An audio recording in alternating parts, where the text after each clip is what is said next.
पूछना है तो उस किनारों से पूछो, हम कितने बुरे हैं ये लोग क्या बताएंगे। पूछना है तो अपने आप से पूछो, अरे दुल्हन कितनी रोई है बारात क्या बताएंगे। पूछना है तो कहारों से पूछो, नहीं तो उसके साथ जाने वाले सारों से पूछो, नहीं तो पाहुन से पूछो। ये महाराज अब डोली में कहाँ विदाई होता जी? अब तो मारुति कार स्कॉर्पियो में होता। वो हमें लेके के भाई जाता। शाम बदला के बाद हमारे तक पूरे 12 बजे से शुरू करता नहीं, 40 से 45 मिनट में गाले के बाद बड़ी सुंदर भावाएं पहले भोलेनाथ से लेकर के तनी चलत रह जा। लेदारी ना गए भैया तो नावका लेकर किसी आ जाए जवान भाई। चलो हो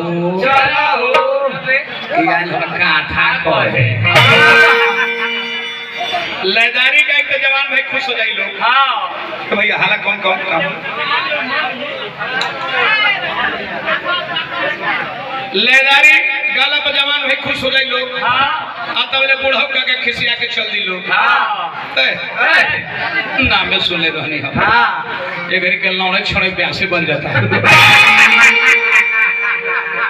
हमने के दोनों से मारा ले जा आई दोनों लोग के देखल जाए, लेकिन ध्यान रखे कि महीना कजरी के हम।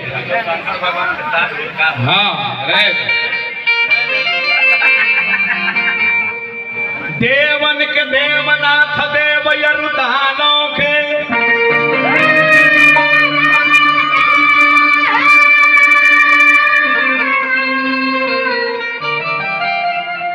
भगवान राम देवन के देव हैं, मानव के देव हैं, लेकिन दानव के देव ना है। ऐसा देवता केहू ना भइले क्यों भाई ना ऐसा भोलेनाथ ऐसा ना। देवन के देवनाथ देव यरुदानव के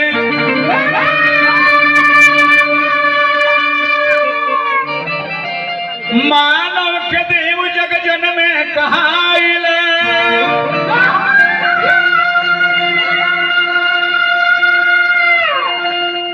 गंग के तरंग यंग लटकी भुजंग संग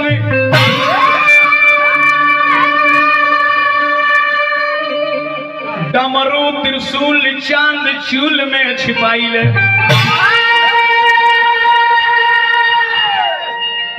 गंग बैल के सवारी शेष रूप में भिखारी भेष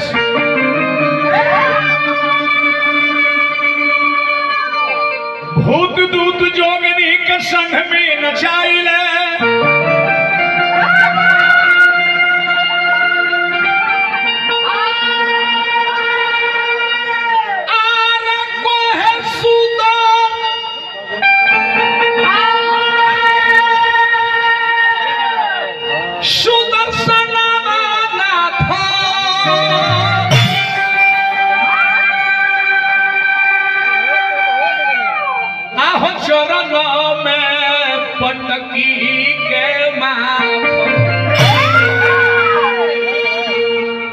धन रहुआ लाज दीन दास के बचाइले।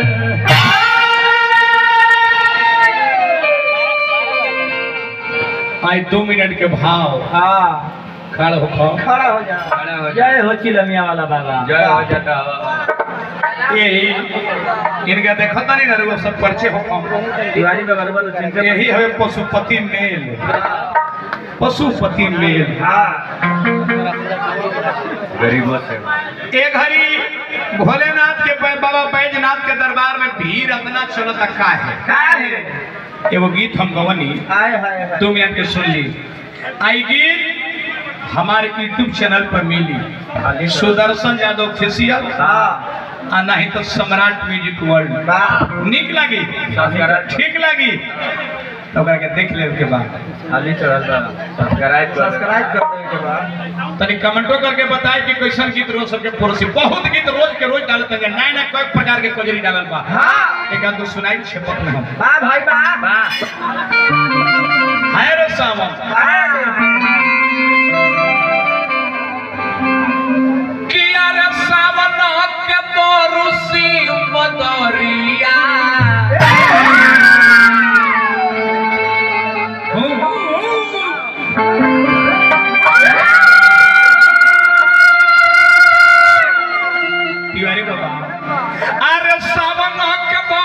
से प्राण प्रिय प्रिय प्राण प्रिय स्वामी जी सब कोई देवघर जाता हमनियो चले के अब कहिया चल रहे अब तो लास्ट बीतता चल चल के गड़ियों से का रे 2-4 गो लड़का कि यार सावन के बोरू से सावन के बोरू से बोल बम बोले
के पुरस्कार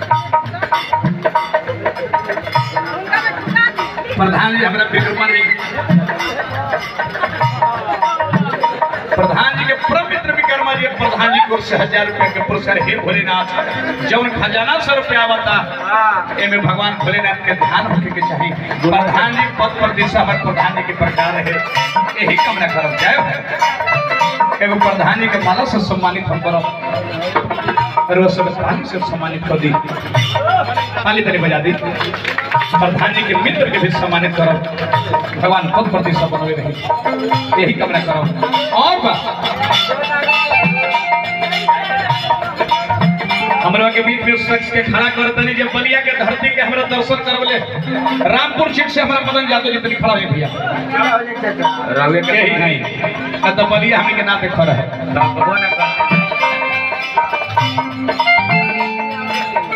जाय के जहांगीर सुल्तानगंज से जल उठाई के बोल बम बोल बम बोल बम बोल बम कुंडल बम पंचर बम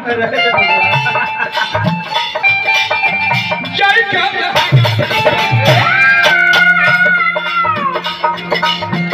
जलवा उठाई के बोल बम के नारा लगाई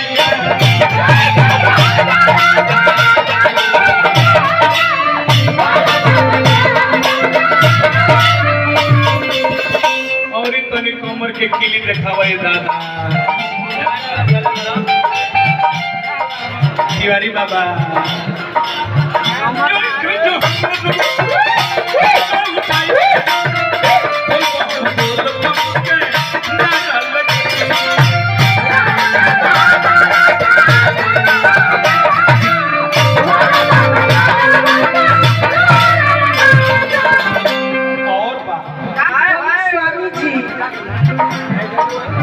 पहुँचेला पैजू के दुबरिया बबुआ निर्मल हो पहुँचेला पैजू के दुबरिया अब बोल बम बोल कबरिया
बा